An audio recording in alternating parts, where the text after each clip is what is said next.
திருநெல்வேலி மாவட்டம் பாபநாசம் படித்துறையில் ஆபத்தை மீறி குளித்த பொதுமக்களை போலீசார் அறிவுரை கூறி அனுப்பி வைத்தனர்.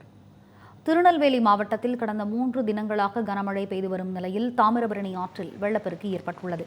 இதனால் பொதுமக்கள் நீர்நிலைகளுக்கு செல்ல வேண்டாம் என மாவட்ட நிர்வாகம் எச்சரிக்கை விடுத்தது. இந்நிலையில் எச்சரிக்கையை மீறி பாபநாசம் படித்துறை பகுதியில் பொதுமக்கள் கூட்டமாக குளித்துக் கொண்டிருந்தனர். தகவல் அறிந்து அங்கு சென்ற போலீசார் பொதுமக்களுக்கு அறிவுரை கூறி அங்கிருந்து அனுப்பி வைத்தனர்.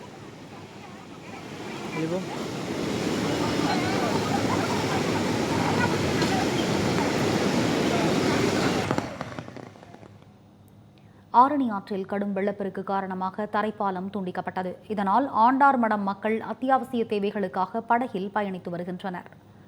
தொடர் கனமழை காரணமாக பிச்சாட்டூர் அணையிலிருந்து 5500 கன அடி உபரி நீர் திறக்கப்பட்டதால் ஆரணி ஆற்றில் வெள்ளப்பெருக்கு ஏற்பட்டது. இதனால் ஆண்டார்மடம் பழவேற்காடு தரைப்பாலம் வெள்ள நீரில் மூழ்கியதால் அப்பகுதி மக்கள் அத்தியாவசிய தேவைகளுக்காக படகில் ஆபத்தான முறையில் பயணித்து வருகின்றனர். மேலும் கடப்பாக்கம் மற்றும் காட்டூர் உள்ளிட்ட பல்வேறு பகுதிகளில் உள்ள விவசாய நிலங்கள் நீரில் மூழ்கின. இதனால் விவசாயிகள் வேதனையடைந்தனர்.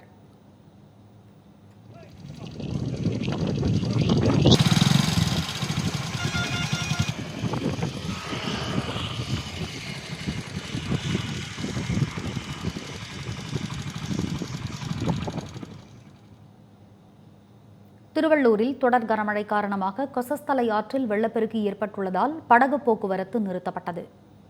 திருவள்ளூர் மாவட்டத்தின் பல்வேறு பகுதிகளில் கனமழை பெய்து வருகிறது. இதனால் சுப்பாரெட்டிப்பாளையம், பள்ளிப்பாளையம் ஆகிய 2 கிராமங்களுக்கு செல்லக்கூடிய தரைப்பாலம் நீரில் மூழ்கியது.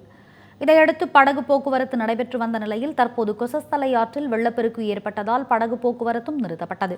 இதனால் அத்தியாவசிய தேவைகளுக்கு வெளியே செல்ல முடியாமல் கிராம மக்கள் அவதியடைந்துள்ளனர். மேலும் தாழ்வான பகுதியில் வசிக்கும் மக்கள் தங்கள் கார்களை பாதுகாப்பு கருதி திருவொற்றியூர் பொன்னேரி சாலையில் உள்ள மேம்பாலத்தில் நிறுத்தி வைத்துள்ளனர். பெரம்பலூர் மாவட்டம் காருகுடியில் கனமழை காரணமாக தரைப்பாலம் நீரில் மூழ்கியதால் போக்குவரத்து துண்டிக்கப்பட்டது. பெரம்பலூரில் கடந்த சில தினங்களாக பெய்து வரும் கனமழையின் காரணமாக நீர்நிலைகள் நிரம்பி வருகின்றன. இந்நிலையில் காருகுடியிலிருந்து முருக்கன்குடி செல்லும் சாலையின் இடையே உள்ள தரைப்பாலம் நீரில் முற்றிலும் மூழ்கியது. இதனால் அவ்வழியே போக்குவரத்து துண்டிக்கப்பட்டதால் பொதுமக்கள் கடும் சிரமத்திற்கு ஆளாகினர்.